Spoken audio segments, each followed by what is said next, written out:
Coming up on BearZone, we have an update on the NCAA men's basketball investigation. Also, women's basketball played in two close matchups on the road, but did they pull off wins? We also have highlights from senior night for wrestling. We've got all that and more on this week of BearZone. Don't go anywhere.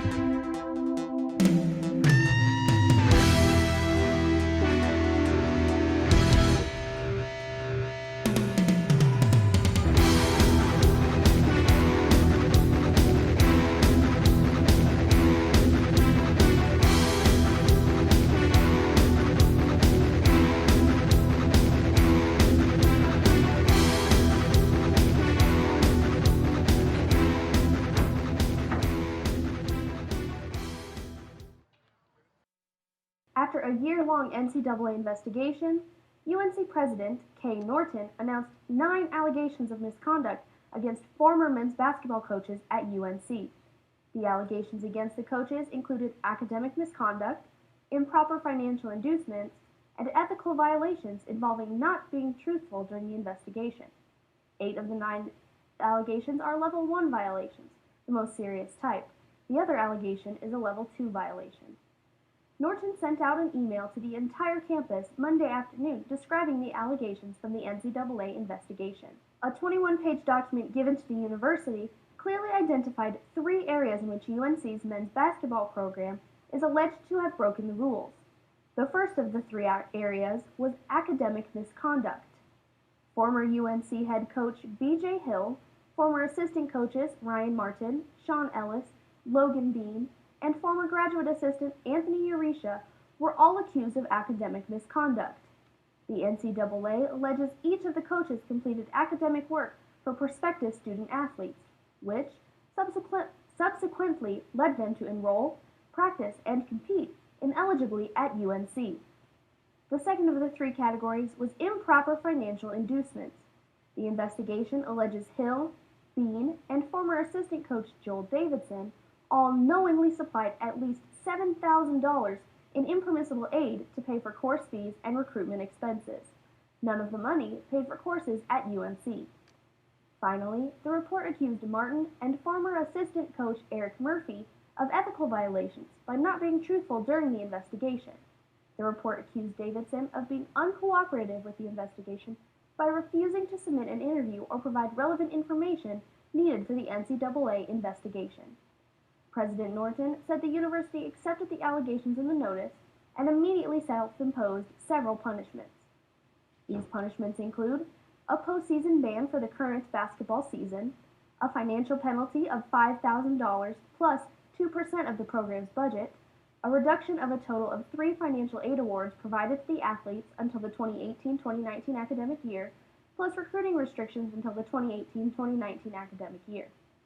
The recruiting restrictions include 4 fewer official visits, 8 weeks prohibition on unofficial visits, a total of 7 weeks prohibition on recruiting communications, and a 20-day reduction in off-campus recruiting activities. Norton stated that these penalties are a result of the former coaches of the program and not what the university has done through its academics. She also said because the university fully cooperated with the NCAA and imposed these bans immediately when officials learned of the violations, the program can heal properly under new head coach Jeff Linder.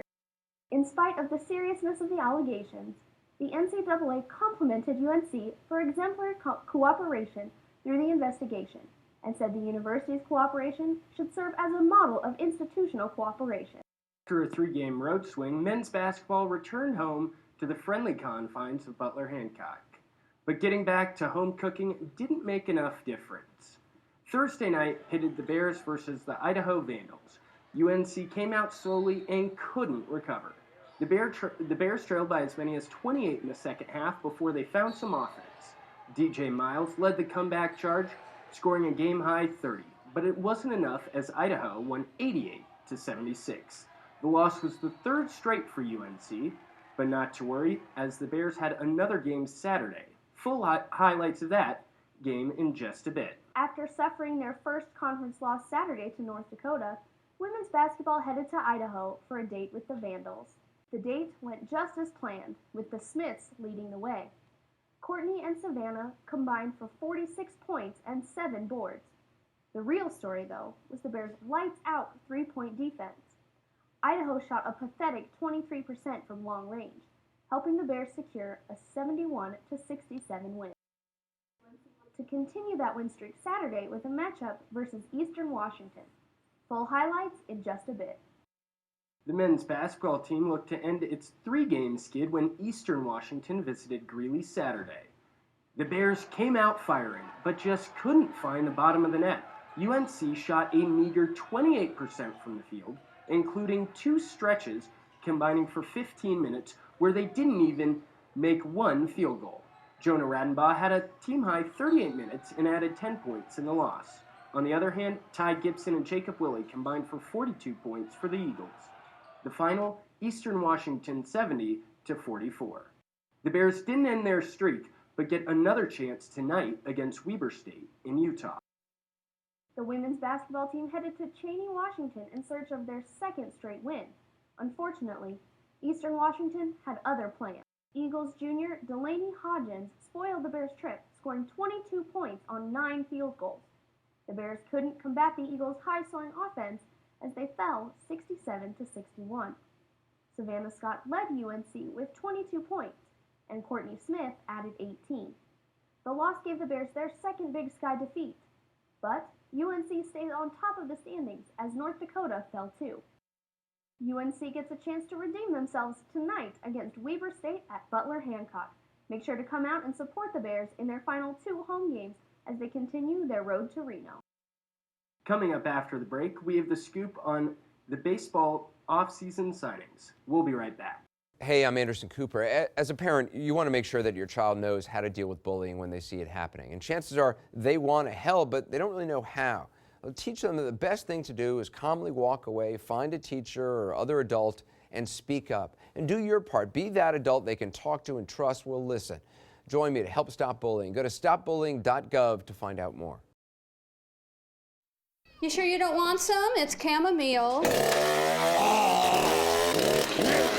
Listen, you are extremely terrifying. Just the scariest undead subhuman thing on TV, and I really mean that.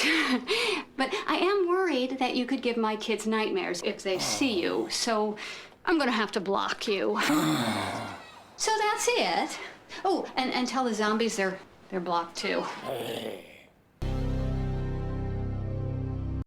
The Northern Colorado men's tennis team had an incredible weekend, taking its 3rd victory in a row.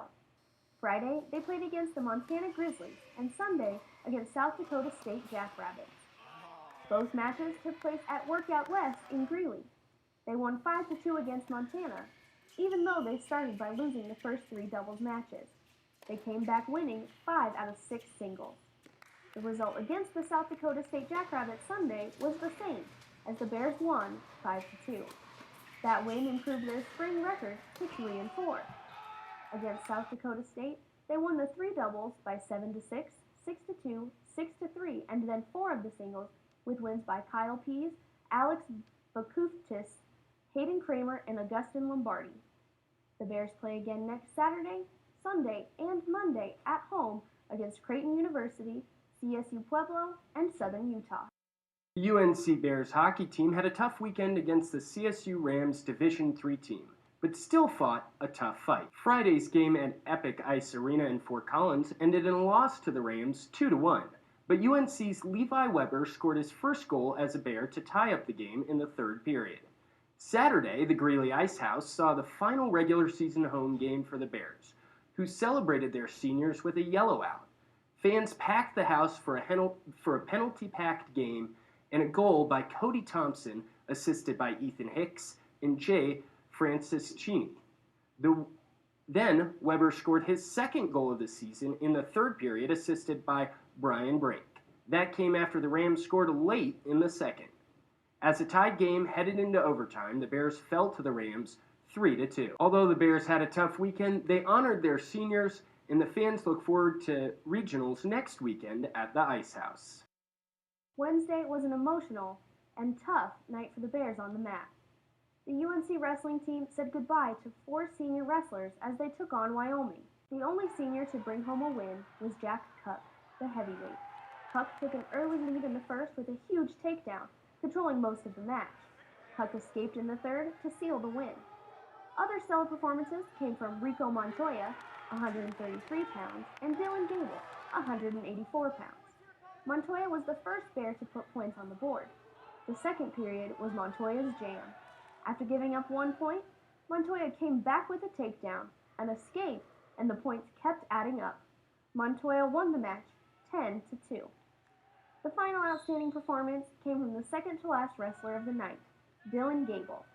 Gable dominated the mat from the first whistle. From a takedown to a control ride on top, Gable secured a 5-0 win. This not only put another win under his belt, it also helped his seeding for the Big 12 tournament and nationals, which are approaching fast. The Bears lost to the Cowboys 28-10. Another quick turnaround for the Bears led to a win. Saturday, the Bears traveled to Utah Valley University, where they wrestled home their first dual win of the season by a final score of 22-14. The Bears finish up their Big 12 season tonight against the Air Force Academy. We'll have full highlights and tell you which Bears advance to the tournament next week. With spring quickly approaching, softball and baseball seasons are underway. The UNC softball team opened its season in Phoenix, Arizona last weekend. The Bears fought a tough 5-game series against Bradley University and Grand Canyon University, but only came home with 1 win, leaving the weekend with a 1-4 record. Game 1, Bradley University, was the best game for the Bears. Addie Coldiron had the Bears on the scoreboard when she drove in Kenzie Kurderna. The back-and-forth game between UNC and BU ended with a W for the Bears, a 6-5 victory. Game 2 was a different story. With some changes on the mound, UNC couldn't seal the deal. Grand Canyon took an early lead until Jordan Wyatrack hit a rocket, sending 2 Bears in, taking a 2-1 lead in the 5th. But the Bears couldn't hold the lead and lost 9-2 to GCU. Now, Game 3, another tough loss for the Bears. UNC kept the score closer by losing only by 2, but GCU won by a 3-1 margin. The final game against BU was once again a tough one. After another tough battle, the Bears came up short, a 9-1 game. The last game of the series was UNC versus GCU. This game was once again a close game. The Bears took an early lead in the second when UNC scored its only run of the game. GCU answered that run in the 5th and put a finishing touch on the game when they brought home one in the 7th. The Bears lost 2-1. With the tough weekend under their belt, UNC has high hopes for their season. The Bears head to New Mexico State University today, and we'll have highlights for you next week. Baseball is upon us once again as pitchers and catchers report to Arizona and Florida for spring training. The offseason was full of headlines as teams bolstered their respective rosters. The Boston Red Sox made a splash when they traded with the White Sox for pitching ace Chris Sale, while the reigning American League champion Cleveland Indians signed power bat Edwin Encarnacion. On the other side, the World Series champion Chicago Cubs added relief pitcher Koji Uehara to replace Aroldis Chapman, who signed with the New York Yankees. And these signings were just some of the many made this offseason. We'll see how these acquisitions turn out during spring training and the upcoming season. I don't know about you, but I find it hard to root against the Chicago Cubs this season. And that is our show for tonight. Be sure to stay up to date on our Facebook, Twitter, Instagram, and YouTube Bear News 98. Be sure to like us and to join us every week for BearZone, all sports, all the time for UNC Athletics. Good night.